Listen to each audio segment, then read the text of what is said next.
자, 안녕하십니까. 하이퍼링입니다. 자, 이번 시간에는 2022학년도 성공 재수를 위해서 달라지는 입시의 변화에 대한 부분들을 정리하도록 하겠습니다. 2022학년도 입시는 많은 변화들이 있어요. 우리가 종전에 2021년도에 경험하지 못했었던 새로운 변화들이, 많은 변화들이 있고, 이러한 새로운 변화들에 능동적으로 우리가 잘 준비하고 노력하게 되어진다면 2022학년도 입시는 우리에게 커다란 결과를 가져다 줄 가능성이 높습니다. 자, 그래서 이번 시간에는 2022학년도 달라지는 입시의 변화에 대한 부분 살펴보고, 특히 문이과가 통합이 되어지면서 우리가 수학 같은 경우는 아니면 국어 영역에서 선택 과목제가 도입이 되어지죠. 그렇죠? 여기에 따른 점수 계산 방법이라든가 과목 선택에 따른 유불리가 어떤 것이 있을지에 대해서 좀 더 중점적으로 살펴보도록 하겠습니다. 자, 먼저 그러면 이제 우리가 2022학년도 입시의 변화에 대한 부분들을 한 6가지를 정리했는데, 그 어느 때보다 2022학년도는 정말 변화가 많거든요. 그리고 아까 말씀드렸던 것처럼 입시의 많은 변화라고 하는 것은 우리에게 커다란 부담이나 혼란으로도 다가오기도 하지만, 입시 변화가 많다라고 하는 것은 한편으로 얘기하면 기회가 열린다는 것을 의미한다고도 볼 수 있어요. 입시를 잘 이해하고 적극적으로 대응하고 준비한다면 달라지는 입시 구조가 우리에게 커다란 성공의 기회가 될 수 있다는 점을 꼭 알아두시고 차분하게 내용을 한번 정리해 보도록 하겠습니다. 먼저 아시는 것처럼 수시와 정시에서는 전체적으로 정시 비중이 늘죠. 그리고 이제 정시 비중은 물론 2022학년도까지 정시 비중이 약 30% 정도. 왜냐하면 종전에는 수시 선발 비율이 77%, 정시 선발 비율이 23%여서 2022학년도까지 정시 비중을 30%를 늘리자라고 했지만, 작년에 우리가 대입 공정화 방안이 발표가 되어지면서 실제 올해 보면 2023학년도 2학년도부터 서울에 있는 주요 대학의 정시 선발 비율이 대부분 40% 정도 선발 비율을 늘려갔기 때문에 그 어느 때보다 정시 선발 비율이 크게 늘어난 해다, 이렇게 볼 수 있고, 그럼 어디가 줄었냐? 학생부 종합전형의 선발 비율이 줄었죠.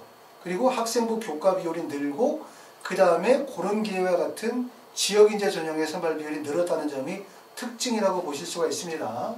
자, 그리고 두 번째는 적성고사는 2022학년도 올해부터 폐지가 되어지고요. 그 다음에 논술 전형도 대부분의 학교에서 축소가 되어지거나 폐지가 되어지는 이런 형태이기 때문에 논술은 아마도 이제 2023, 2024로 가게 되어지면 더욱더 대학들이 축소되어지거나 모집 인원이 축소되어질 가능성이 높습니다.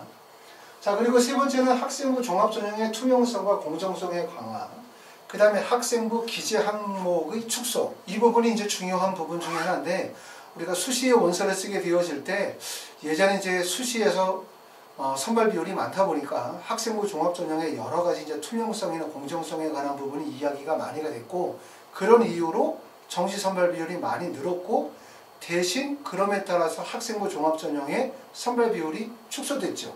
그리고 자기소개서를 올해부터 폐지하는 학교들도 있어요.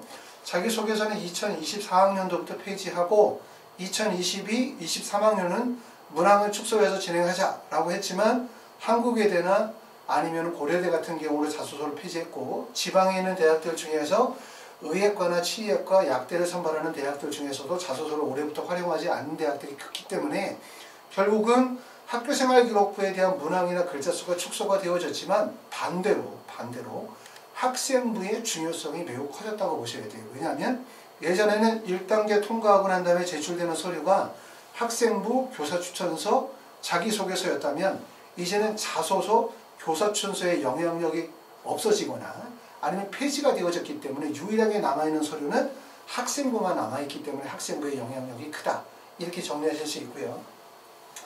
두 번째는 이제 약대 선발. 약대가 32개 대학 1578명인데, 물론 시행계획에서 나온 거하고 우리가 4월이나 5월 정도 되어지면 수시 선발, 수시 모집 인원이 확정이 되어지고 수시 요강이 확정이 되어지면 실제 좀 더 늘어날 수 있죠. 목포대나 아니면은 숙명여대가 빠져있는 상태이기 때문에. 하지만 약대의 32개 대학 1578명은 사실은 의학 계열에 대한 선호도를 급격히 끌어올릴 가능성이 높아요. 그럼 의학 계열의 선호도가 높아지면 의학 계열 내에서의 여러 가지 구조조정 과정이 나올 거고, 특징적인 부분들은 자연계, 서울대, 연세대, 고려대 그 기타 대학들이 전년도보다 훨씬 더 입결이 쉬워질 가능성이 높기 때문에 내가 의학 계열의 꿈을 갖는다라고 하시는 분들한테도 2022학년도는 커다란 기회가 될 뿐만 아니라 서울대나 연대나 고대를 생각하시는 분들 또는 중앙대나 한양대를 생각하시는 분들 입장에서 볼 때는 자연계에서는 문이 활짝 열렸다. 이렇게 보실 수 있는데 인문계는 사실은 달라지는 게 별로 없어요. 인문계 대학 입시는 여전히 어려운 상태다. 이렇게 보실 수가 있습니다. 또 하나 특징적인 거는 세 번째는 건국대학교 글로벌 캠퍼스 의과대학이 올해부터 40명을 선발합니다. 아시는 것처럼 현재 의전원 체제를 유지하고 있는 것, 의학전문대학원이죠. 의전원은 이제 대학교 4학년을 졸업하고 난 다음에 문과나 이과 학생들이 의전원이나 치전원이나 한의학전문대학원의 원서를 쓸 수 있는데 현재 의전원 체제를 유지하고 있는 학교가 건국대학교 글로컬, 그 다음에 차일과대학교, 강원대학교 이 세 개 학교예요. 강원대학교는 2022학년도까지만 강원대는 의학전문대학원과 의과대학을 병행하다가 2023년도부터는 의전원에서 선발하지 않고요. 그 다음에 건국대 같은 경우는 2024학년도까지 의전원과 그 다음에 의대 체제를 유지합니다. 그리고 올해 처음으로 의대에서 정원을 40명을 뽑아요. 그러고 난 다음에 이제 2024학년도 이후로 넘어가게 되어지면 건국대학교는 의전원에서 학생을 선발하지 않죠. 그러니까 의전원에 원서 지원하는 폭은 예전보다 많이 줄어든다.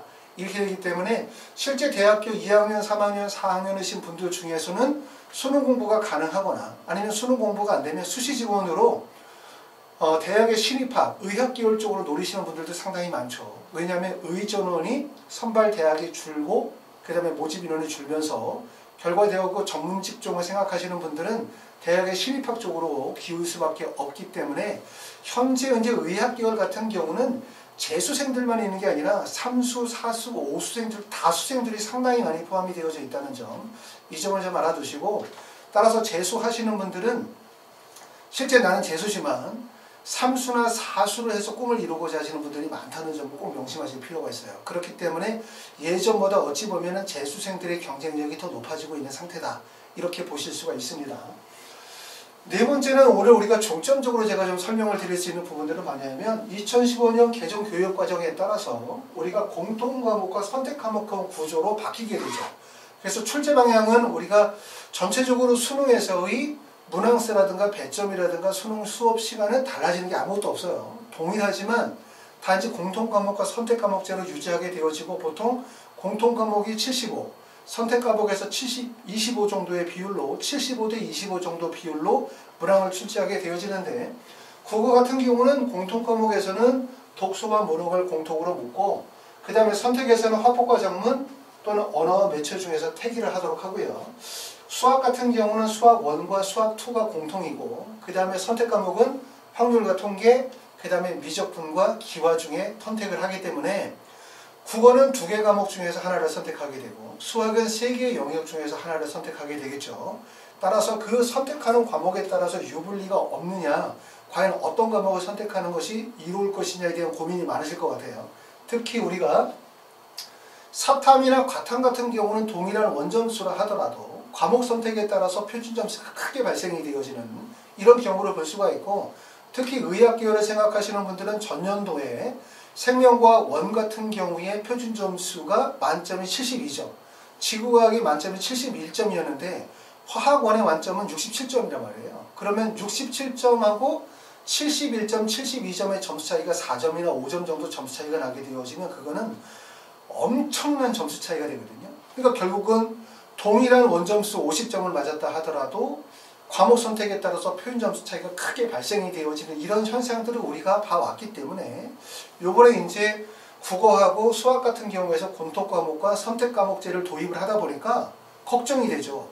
선택 과목을 어떤 과목을 선택하는 거에 따라서 유불리가 있을 것이냐 없을 것이냐 이런 부분들을 최근에 이제 정부에서 발표한 내용을 보게 되어지면 2022학년도 달라지는 입시 제도에서 선택 과목 간의 유불리는 없을 것이다. 어떤 과목을 선택한다 하더라도 불리하진 않을 것이다. 라고 얘기를 하고 있어요. 왜냐하면 공통 과목의 점수를 활용을 해서 선택 과목의 점수를 조정하는 과정들을 진행하기 때문에 차이가 없을 거라고 얘기하지만 직접 시험을 보는 학생이나 부모님들 입장에서는 걱정이 많으실 거라고 생각이 되어집니다. 왜냐하면 우리가 사탐이나 과탐에서 동일한 원점수를 하더라도 표준점수 차이에 따라서 점수 차이가 크게 발생이 되어지는 사례를 보았기 때문에 걱정이 더 크실 것 같아요. 다섯 번째는 재수생의 증가. 아까도 말씀드렸던 것처럼 2020년도에 재수생의 비율이 25.7%였는데 2021년도에 재수생의 비율이 29.9%였어요. 재수생이 증가한다라고 하는 것은 사실은 입시 시장에서 고등학교 3학년 학생들에게는 매우 불리한 요소일 수밖에 없다. 이 점이고, 전에도 항상 말씀을 드렸지만 25.7%의 재수생이지만 25.7%의 재수생이 수시와 정시에서 제일 중요한 수능의 1등급과 2등급에서 차지하는 비율이 무려 71%에 해당된다는 점을 말씀을 드렸죠. 25.7%가 1등급과 2등급에서는 71%를 차지하는 거예요. 그러니까 결국은 고등학교 3학년 학생들이 수능 체제를 충족하기가 매우 어렵다는 점, 수능에서 고득점을 맞기가 매우 어렵다는 것이 정답인 거예요. 그렇기 때문에 고등학교 1학년, 2학년, 3학년 학생들은 특히 수능 공부에 정말 열심히 하셔야 되고, 그러지 지금 현재 고등학교 1학년이나 2학년 때의 모의고사 성적이 마치 이대로 쭉 하면 수능의 점수가 잘 나올 거라는 기대를 가지시면 안 되고 좀 더 적극적으로 공부하시는 게 좋으실 것 같아요. 그리고 이제 여섯 번째는 사실은 코로나19가 작년에 입시 시장에 많은 영향을 미쳤죠. 고등학교 3학년이든 재수생들이든 간에. 왜냐하면 정상적인 학업을 진행하기가 어려우니까. 올해 재수생들이 많이 늘어날 거라고 예상하는 이유 중에 하나는 작년에 고등학교 3학년이나 재수생들이 정상적인 입시 과정을 진행하지 못하다 보니까 자기 성적에 대한 객관적인 분석과 평가가 어려웠어요. 그러다 보니까 본인의 성적은 이 정도 된다고 생각하는 거죠. 근데 수능에서는 이만큼 성적이 나온 거죠. 그러다 보니까 억울하죠. 받아들이기 어렵죠. 그러니까 재수를 하게 되는 거죠. 결국은 그런 이유이거든요. 올해도 마찬가지로 이제 코로나19로 인한 보면 고등학교 3학년 학생들은 정상적으로 학교 공부라든가 학원이라든가 이런 수능 공부에 대한 대비가 현실적으로 매우 어려워질 수밖에 없고, 또 재수생들은 2단계냐 1.5단계냐 3단계냐에 따라서 재수학원들을 문을 열었다 닫았다를 반복하게 되고, 기숙학원을 닫았다 열었다를 반복하다 보면 결국 중간에 공부하다가 다시 집으로 와야 되고, 공부하다가 또 어디로 옮겨가면서 공부를 하다 보니까 결국은 안정적인 학습이 되게 중요하다, 이렇게 보실 수가 있는 거예요. 자, 보신 것처럼 2022학년도의 입시 변화는 정말 커요. 그리고 참 여기 하나 빠진 게 뭐냐면, 특히 정시에서 서울대학교가 종전에 모집군이 가군이었죠. 그렇죠? 가군에서 나군으로 이동을 해요. 2014학년도에 서울대가 나군에서 선발하다가 가군으로 이동을 했는데, 그 이후로 오래간만에 다시 가에서 나로 이동을 하는데, 뭐 이동하는 이유는 서울대에서 발표한 내용에 따르면 수시에서만 선발하던 미술대학과 음악대학이 2022학년도부터 정시에서 선발하게 되어지는데, 가군에 두고 선발하려고 하니까 실기를 볼 시간적인 여유가 없다. 그래서 시간을 벌기 위해서 나군으로 이동한다라고 표면적인 이유를 얘기해요.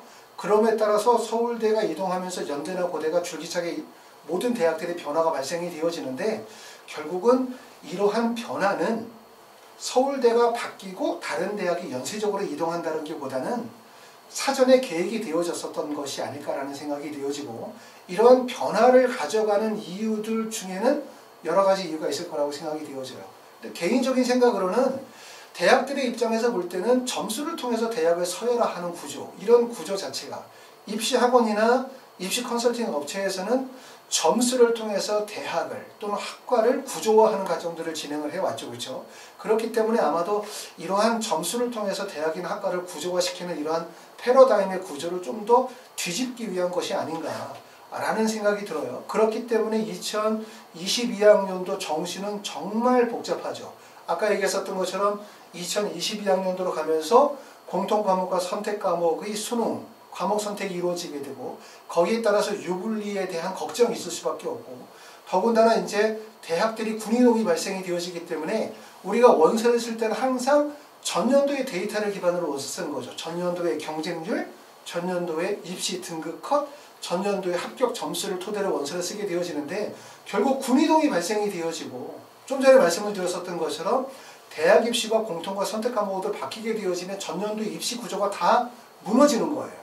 예측이 사실상 불가능해진다는 거죠. 그래서 아까 말씀을 드렸던 것처럼 그러니까 어렵다, 불안하다라는 생각보다는 그렇기 때문에 우리가 입시를 잘 이해하고 분석하는 과정들을 진행하면 자기 점수 때보다 좀 더 나은 입시의 결과를 가져갈 수 있는 기회가 될 수 있는 게 2022학년도다. 이렇게 말씀을 드릴 수가 있고, 그래서 앞으로도 지속적으로 제가 이제 유튜브 영상을 좀 자세하게 설명을 해서 올려드릴 테니까 계속 저하고 같이 함께 하시면 좋을 것 같습니다.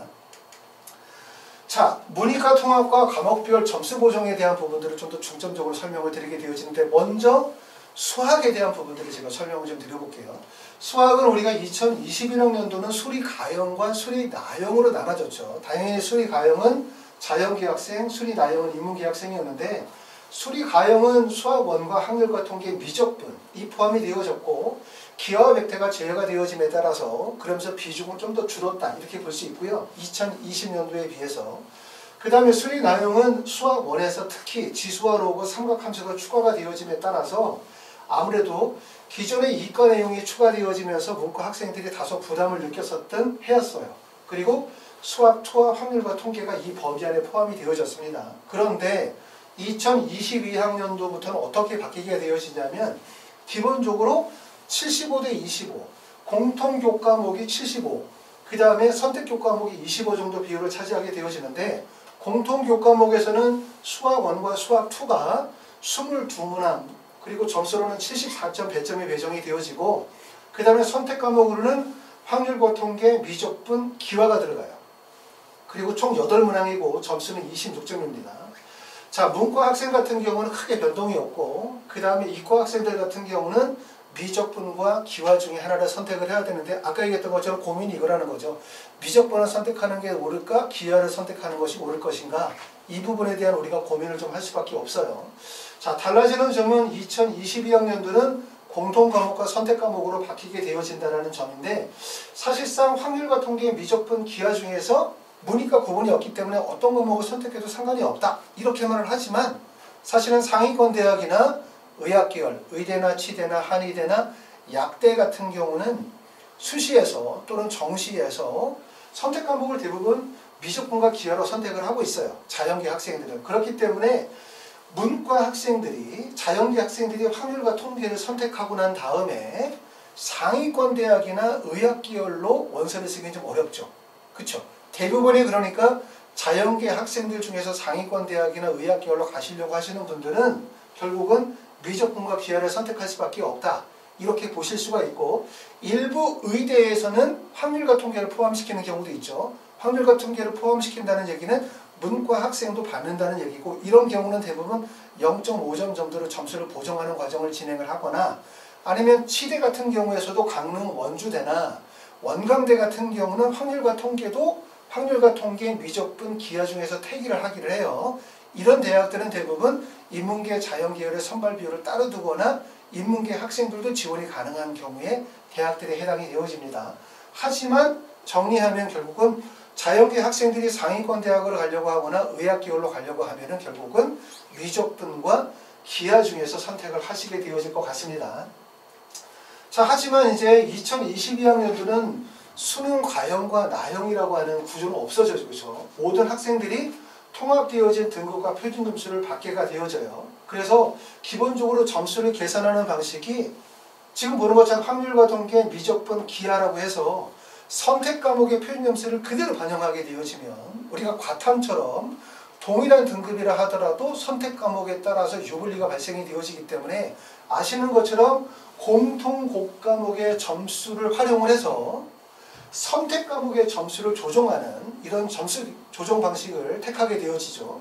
그렇기 때문에 일부 학생들은 이렇게 생각하는 경우도 있어요. 작년에 재수생들이 기하를 선택하지 않았으니까, 그러니까 고등학교 3학년 학생이 있어 볼 때 기하를 만약에 선택을 하게 되어지면 유리하지 않겠냐라고 생각하는 학생들도 있지만, 사실은 기하를 선택한다 하더라도 결국은 선택 과목에 대한 조정 과정을 통해서 미적분을 선택하는 학생들과 점수를 통합적으로 등급과 표준 점수를 내기 때문에 유불리가 사실 별로 없을 것이다 라고 얘기하죠. 일반적으로. 하지만 우리가 지금 진행하게 되어지는 공통과목의 점수를 활용한 선택 과목의 점수 조정 과정이라는 것이 우리가 2005년부터 2011년도까지 수리 가형에서는 3개의 선택 과목 중에 하나를 선택하게 했어요.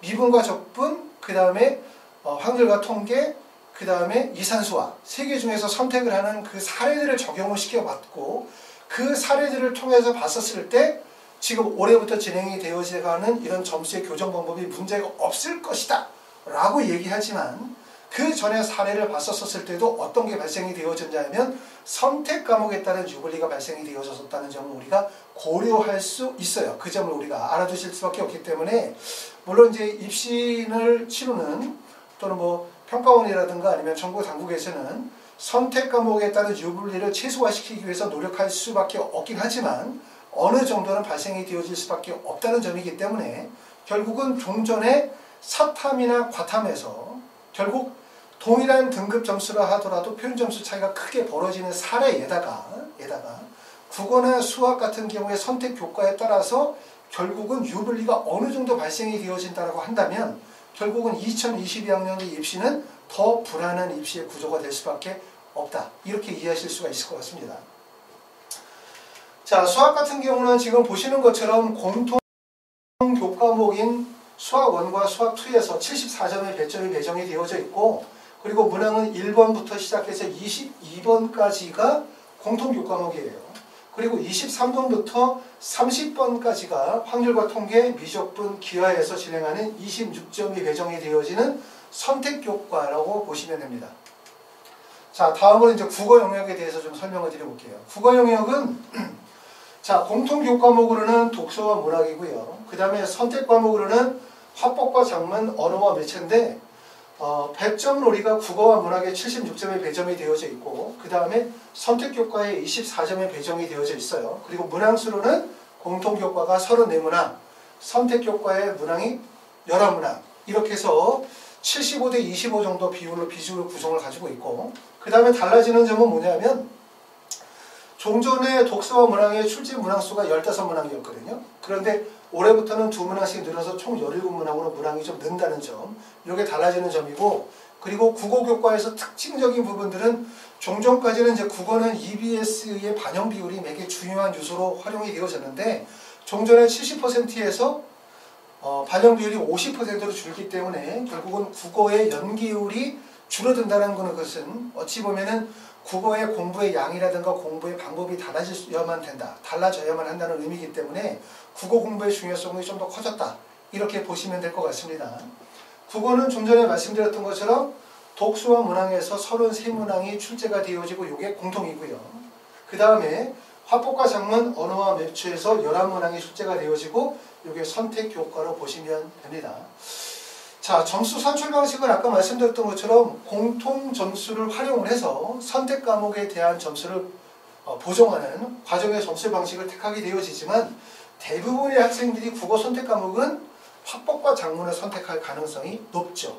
왜냐하면 그 이유가 이런 점수의 유불리가 보정이 되어진다 하더라도 학생들은 가급적이면 내용이 좀 어렵지 않고, 그 다음에 두 번째는 시험의 학습의 부담이 크지 않은 과목들을 선택하려고 할 가능성이 높기 때문에 대다수의 학생들이 화법과 작문을 선택할 가능성이 좀 더 높다, 이렇게 보실 수가 있을 것 같습니다.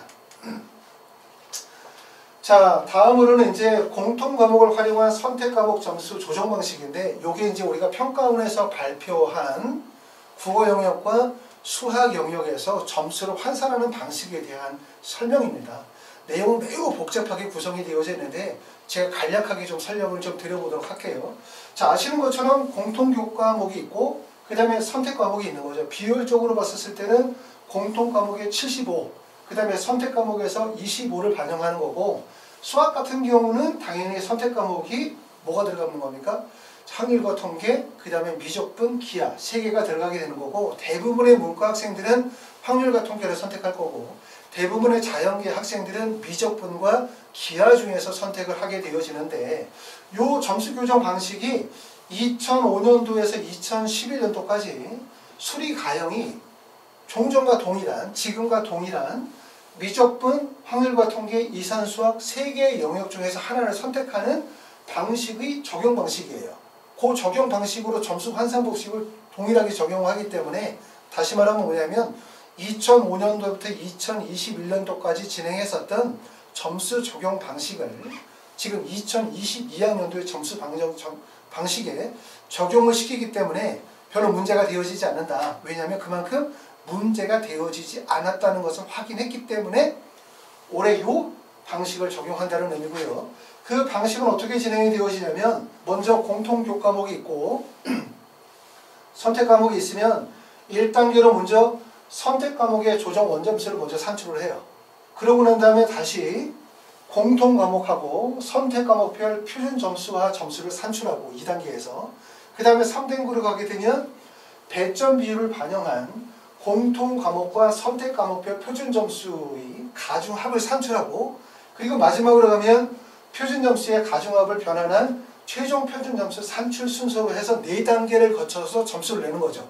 내용은 물론 좀 복잡합니다. 우리가 이 모든 내용들을 다 이해하실 필요는 없어요. 여기서 이해할 핵심은 바로 뭐냐면 이렇게 생각하시면 되죠. 자, 2022학년도의 대학 입시는 공통 과목과 공통 과목의 점수를 활용을 해서 선택 과목에 대한 점수를 조정하는 방식으로 진행하게 되어지고 공통 과목의 비율이 75, 선택 과목의 비율이 25 정도의 비율이 되어진다는 거예요. 그런데 여기서 핵심은 뭐냐면 공통 과목을 잘 본 학생이 선택 과목을 잘 본 학생, 다시 말하면 동일한 원점수나 표준점수를 가지고 있다 하더라도 공통 과목을 잘 본 학생이 선택 과목을 잘 본 학생보다 유리할 수 있다. 이 점을 알아두시면 되고 그리고 또한 선택 과목에 따른 유불리가 발생이 되어질 수밖에 없다는 거예요. 왜 그러냐면 우리가 시험을 출제하게 되어질 때 사실 우리가 항상 얘기하죠. 과탐 같은 경우도 모든 과목을 어떻게 동일한 수준에서 과목별 편차가 발생이 되어지지 않게 어렵지 않게 시험 문제를 출제하겠다고 얘기하지만 출제위원들이 항상 시험 문제를 출제하는 것과 결국 학생들이 느끼는 체감의 난이도 또는 실제 수능에서의 표준 점수와 100분위의 차이는 다르기 때문에 결국 3개의 영역을 선택 과목으로 둔다는 것 또는 국어처럼 2개를 선택 과목으로 뒀었을 때 동일한 수준에서 시험 문제가 발생이 되어질 수는 없고 또 더군다나 학생들이 어떤 정도의 학생들이 어떤 과목을 선택하느냐에 따라서 결국은 유불리가 발생이 되어질 수밖에 없다는 것은 우리가 알고 계셔야 될 것 같아요. 하지만 지금 보였던 것처럼 공통 과목의 점수를 활용을 해서 선택 과목에 대한 점수를 조정하는 방식들은 2005년부터 2011년도까지 진행을 하면서 특별하게 문제가 되어지지 않았기 때문에 이 점수 계산 방식을 우리가 활용을 해서 2022학년도부터 적용을 시키긴 한다라는 점이고 그러지만 아까 말씀드렸던 것처럼 이랬었을 때 공통 과목을 잘 본 학생이 선택 과목을 잘 본 학생들보다 다소 유리했었다. 그리고 또 하나는 선택 과목에 따른 유불리가 발생이 되어질 가능성이 높다. 이 점을 우리가 이해하시면 되고 그렇기 때문에 국어 같은 경우는 대부분의 학생들이 화법과 작문을 선택하게 되어진다고 한다면 다른 과목에서 조금 더 유리함이 발생이 될 수 있고요. 그 다음에 수학 같은 경우는 기하 같은 경우 재수생들이 선택을 하지 않았기 때문에 대부분 고등학교 3학년 학생들이 만약에 기하를 선택하게 되어진다면 그 점에서 유리한 점이 또 있을 수 있다고 생각이 되어집니다. 자, 마지막으로는 이제 저희 하이퍼 리뷰에 대해서 좀 설명을 좀 드려보도록 하겠습니다. 종전에 우리가 달라지는 입시의 변화라든가 그 다음에 문이과 통합에 대한 부분들을 설명을 드렸고 그리고 지금 재수를 하고 계시는 분들이거나 재수를 할 생각을 가지고 계시는 분들이 계시다고 한다면 재수학원을 선택하는데 고민을 가지고 계시다고 한다면 저희 하이퍼 리뷰에서 2월 8일부터 재수생들을 모집을 합니다. 지금 보여지는 것처럼 학원의 특징은 간단히 말하면 뭐라고 말씀을 드릴 수가 있냐면 집단식 획일화되어진 대형 재수학원에 잘 맞지 않는다고 생각하시는 분들 또는 성적은 조금 부족하지만 내가 의학 계열의 큰 꿈을 가지고 계시는 분들 또는 학습의 기초가 좀 부족해서 1:1 개별 맞춤형 수업이 필요하다고 생각하시는 분들 또는 아까도 말씀드렸던 것처럼 좀 더 소수정의 학생 맞춤형으로 해서 재수 때까지 뭔가 누군가 확실하게 책임을 지고 우리 아이를 맡아주기를 원하시는 분들이라고 생각하시면은 저희 하이퍼 리뷰가 적합하다고 생각이 되어집니다. 자, 지금까지 이제 달라지는 2022학년도 입시 제도에 대한 부분에 대해서 자세히 설명을 드렸고요. 혹시 궁금하신 점 있으시면 전화 주시면 답변 드리겠습니다. 감사합니다.